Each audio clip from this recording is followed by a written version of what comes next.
Hello, you wonderful people, and welcome to another episode of Crime Centric. This being a show where I talk about crime dramas that I watch. For today's episode, I'm going to talk about the latest episode of The Cleaning Lady. A lot of really interesting things went down in this episode, so let's break it down. Well, first and foremost, we are dealing with the aftermath of the last episode.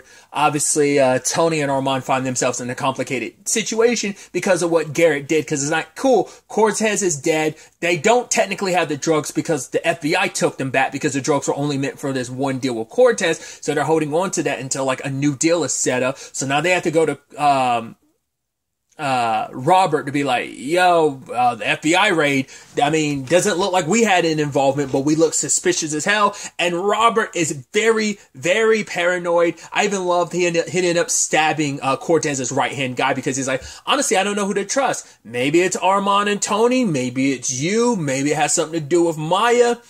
Stabs a guy in the hand and the guy screaming out and play. He's like, Robert, please, it wasn't me. He's like, shh, please stop. I can't think with all that noise you're making. It's like, yeah, you're screaming bloody murder because I stabbed you in your hand. Blah. Stop making all that noise so I can think. It's like, man, you are as Armand puts it later on, it's like, you're a sociopath, but you already know that. It's like, wow, the guy, and what even got scarier is when he made, Nadia stay in a room where he had one of his guys close the door. You're like, oh, so you've been suspecting Nadia because he's like, oh, look, why are you trying to leave so quickly? And she's like, it seems like she already knows he has this very, very bad habit of getting paranoid. I mean, it's like, right, it's not paranoia when they really are after you and stuff. So he has every right to be paranoid. It just sucks because we're like, all right, like, let him get taken down because like we want all our characters to be safe and okay. So that really, really sucks, dude. That they're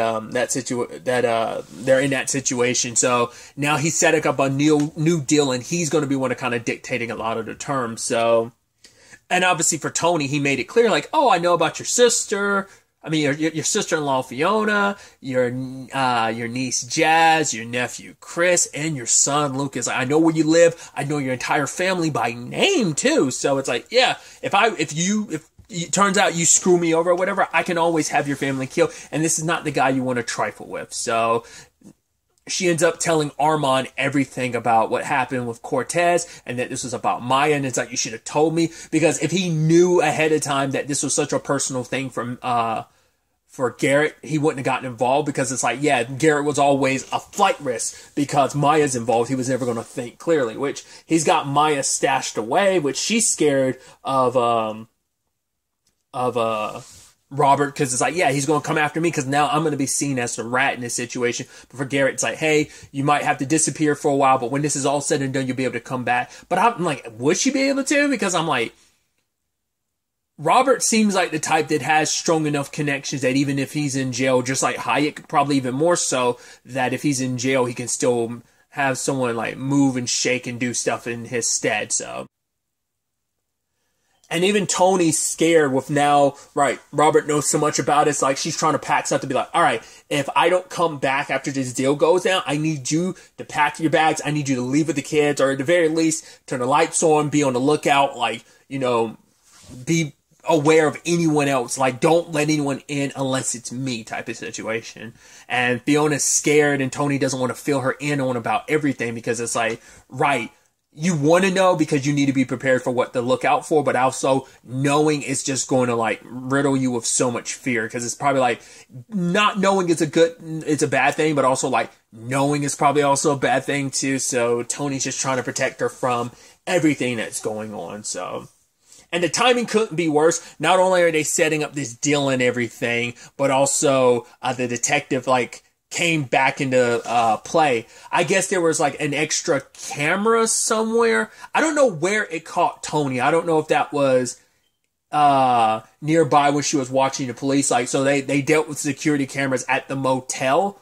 Maybe they just didn't scrub all the footage from the motel, or, well, no, because they deleted everything. So it had to be from like when she was stabbed, like after she was nearby calling the police about Marco and stuff. It's probably more likely a situation of that was probably where they caught her. They caught her in the general area around the time of Marco's death. So like I said, it might have been when she was nearby watching the police or watching the area, because it was like Because I was like, yeah, because there's no way there'd be any surveillance footage from the motel, because once again, they scrubbed all of that.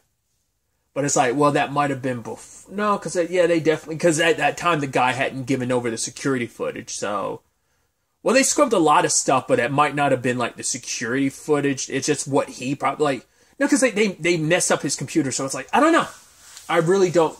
It had to be, like, when she was new. I didn't pay close enough attention to the photo. I saw Tony's face, but I'm assuming that's what that was. But it was like, in retrospect, I'm like, what? Because it looked like it was from, like, inside of a hotel room. I don't know. Like, you could see her through a window in a hotel room. You know what I mean?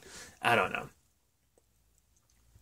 But, like, that ended up, because I was like, why are you rolling deep with 2 police officers? Like, what's up with that? And the detective is, like, pushing hard, because she believes it's Tony and that Chris is covering for her. It's like, right, your guilty conscience about what your aunt did, that's what she thought this was about, which even Garrett confronts her, and he's pushing her on her so much because he's like, did you do it, or did you, or anything, or was it more likely you got Armand to do it? Because when she was like, all right, fine, I did it, he's like, no, you're protecting someone, because the entire time it never crossed his mind to think it was someone else. He most likely thought it was like, oh, you're trying to protect, like, Armand. Like, I don't know why you're trying to protect that douchebag. Like, that's what,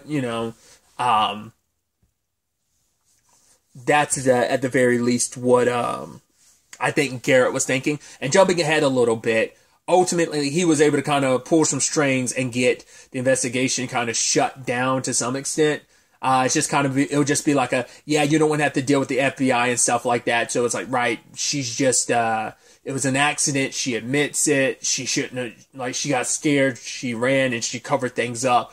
But it's like, yeah, so they're kind of letting that slide. But Chris was so worried about, he was hearing everything between Fiona and Garrett about Tony, that he's worried, like, oh my God, Tony's, like, being blamed for what happened. It was on me. And Garrett now realizes, oh, Tony was protecting her. Because she was even saying, like, I'm not a murderer. And he was like, because he figured when she was, her candidate was like, okay, it was me. He was like, no, it's not you, Tony. Who you're protecting?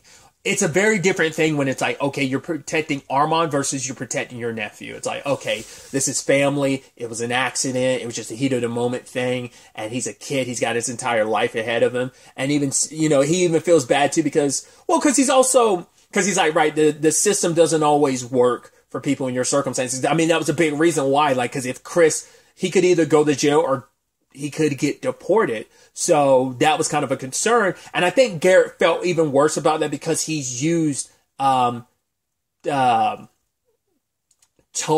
and Fiona's legal status against him in season 1. And that almost ended super badly, especially for Fiona, and ended badly for their other coworker. She ended up getting sent back. So it's like, it's a situation of like, yeah, like, I think it made him feel bad about it. So he's like, right, I understand why you were so desperate. I also, like, hurt your trust in this. Like, of course you felt like the law doesn't, like, always work for someone in your situation. Once again, plus knowing he was a kid, how, like, heartbroken he is about this. And it's like, I get why you covered it up. And once again, he understands, like, yeah, Tony did it for someone he loves. He knows what he's done for someone he loves. And also the fact is, Tony did what she did last episode for Maya. She protected him and her by being like, hey, put the gun on Cortez to make it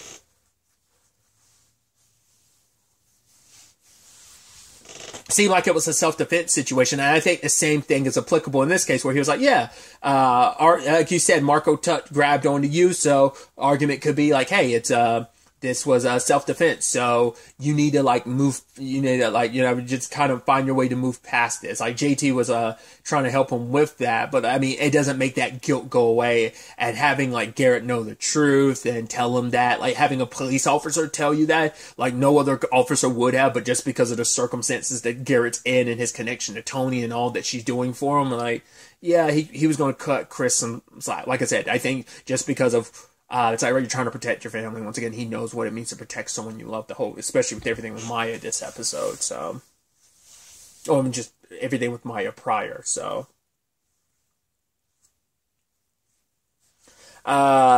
Robert decides to have the deal go down at, was it La Habana, the place that that Armand and Nadia own, because because she wasn't aware of like the deal going down there, because Armand's trying to keep her out of this. It's because, yeah, ignorance is bliss. The less you actually know, the less you have to like lie, because like Robert will know when you're lying, because he had brought it up to her earlier. He's like, oh wow, so Armand didn't tell you about Cortez being dead and the whole deal, the FBI raid or anything. It's like, yeah, because he's keeping her in the dark because he does care about her. Plus, they've been kind of at odds recently, but there is still, because she even to the point saying like, right, you need to cut Tony loose or she'll get you killed. It's like, well, he's probably done a lot for Tony's sake that he is not proud of, and that's also the thing. Is like, right, he killed someone for Tony, not just once, even this episode, but we'll get to that soon enough. It was only going to end that one way, because there was no like, oh, like the moment he tried, like just jumping ahead a little bit, just with that conversation, like if he had tried to shoot like Robert, that wouldn't have ended well. Like him and Tony definitely would have died. They probably would have killed Tony and him before he had opportunity. It's like, no, like he was screwed, because it's not just his life on the line, it's Tony's and Tony's entire family. And like, yeah, it wouldn't have ended well. So I didn't have much of a choice in this situation. But finishing everything out, Tony was late to the deal because of just the whole police situation. So, because I thought it was interesting, because I thought they were going to try bring Fee, and I thought Tony would have had time to go do the deal and then help out. But it's like, no, they brought Tony in specifically, but that's because they had evidence to suggest it was Tony at the time. So they completed the deal, everything worked out.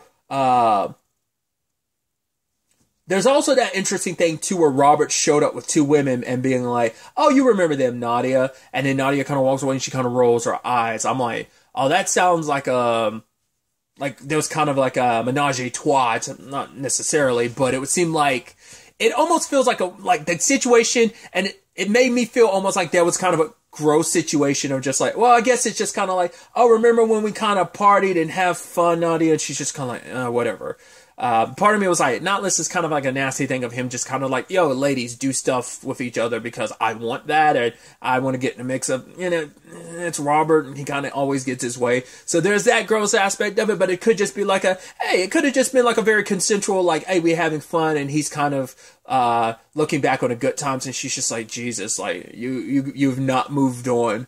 Because it's little by little, he is still trying to draw her in. And it felt like it was working up to some extent, but I do think her feelings for Armand, despite the bad place they're in currently, I still think she still has her reservations about Robert, because she realizes how much of a sociopath he is. The fact is that he was even kind of being like, yo, did you sell me out to the FBI? So the deal went through, but Robert's like, yeah, you later on get your cut, taking him somewhere. I'm like, I don't like this. I was like, oh God, Maya's going to be there, since she is like, oh, he already got to her, which once again, we'll talk about it. It's like, that leaves a whole bunch of questions. Like, how the hell did he get to her?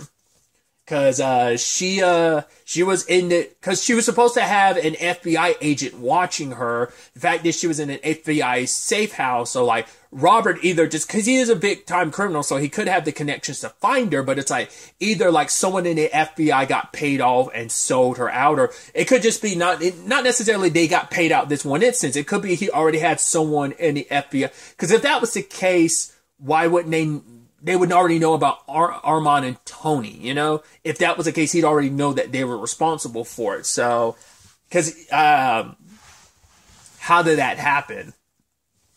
That's the thing, like, because if you're going to sell out Maya, you would be able to sell out, not less Armand and Tony's involvement is like, because Maya wasn't even the actual rat, like, she actually,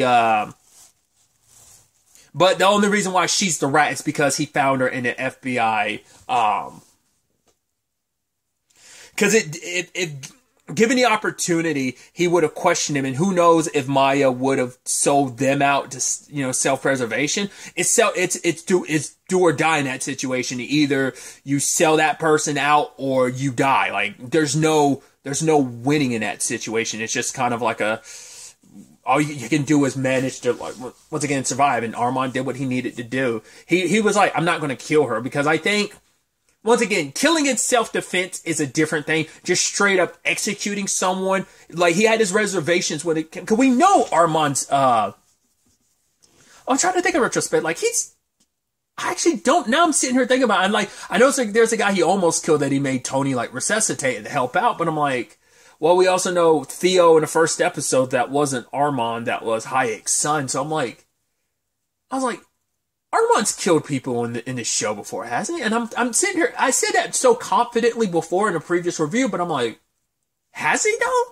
Maybe he's like, I'm trying to think, because I was like, there's been situations he's killed in self-defense, hasn't there? There has, like, it's been a while since I saw season 1, so I don't remember. Because, like, the hesitancy in which he, like, it feels like, yeah, he knows what to do, he just doesn't like doing it. So it's like, right, he had to kill the motel guy, yes, scumbag or not, Armand doesn't like killing people, and especially when it's just like a straight-up execution situation.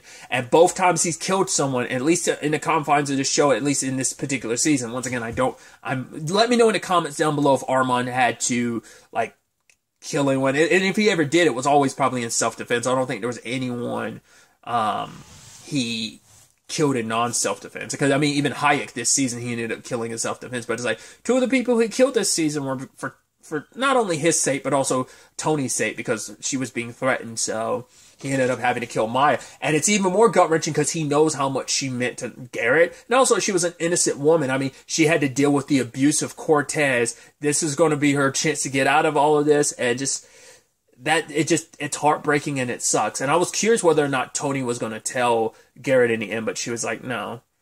Because especially considering she,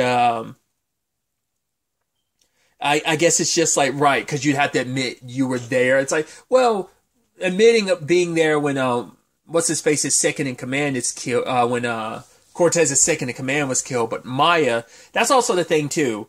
Garrett's going to feel bad because it's like, he saved her from the Cortez thing, but he couldn't protect her in this regard, because for him, it's like, if I hadn't failed you before, you wouldn't have been mixed up in Cortez, he wouldn't have been abusing, and yeah, I saved you just to lose you just that quickly. This is supposed to be your second chance, and Garrett's going to beat himself up for it, because it's like, I'm the reason why things turn out this way, but obviously he's going to go full-blown vendetta against, Robert. It's like, I gotta take him down for this, so... And then Robert's probably going to be like, oh, it was Armand who did it, which is going to be complicated. It's like, yeah, he had no choice, but that might not mean anything for, Robert. I mean, for Garrett, because Garrett's like, no, it doesn't matter. You're still the one who pulled the trigger no matter what the circumstances were. So I'm sure that's going to be like Robert's like, oh, no. Like, oh, like you cut me a deal. I'll tell you who actually pulled the trigger on the woman you love type of situation, and that could be a whole thing. But I mean, Tony could see how shaken Armand was about it. Like, you can see him crying, and she holds his hand. So it sucks that things. I mean, yeah, they're okay, and they're back in good graces with Robert. But yeah, it just shows you who he is, and they can't mess up. It's too much of a dangerous game, and they need to take him down as soon as possible, because the longer this goes on, the more likely the cops are going to, the more likely Robert's going to find out about their connections to the FBI, and their lives are going to be that much more in danger. So it's, like I said, it's definitely going to be interesting to find out how Robert in particular found Maya and was able to track her down. He must have, like, someone in, like, a witness protection. It might not be, like, directly with the FBI. He might have, like, a marshal in his pocket, be like, okay, this is who. Because, like, once again, if you found out about Maya, you would have easily found out about Tony and Armand. But it was specifically you were looking for someone. You found someone in witness protection. So I guess he just put his fillers out there, and they got back to him with that information. Either way, it's definitely going to be interesting to see where all of this ends up taking us going forward into the next episode. But really, that's all I want to talk about. Till the next time we meet, be happy, be safe, live life to the fullest, and enjoy it. Good day, and goodbye.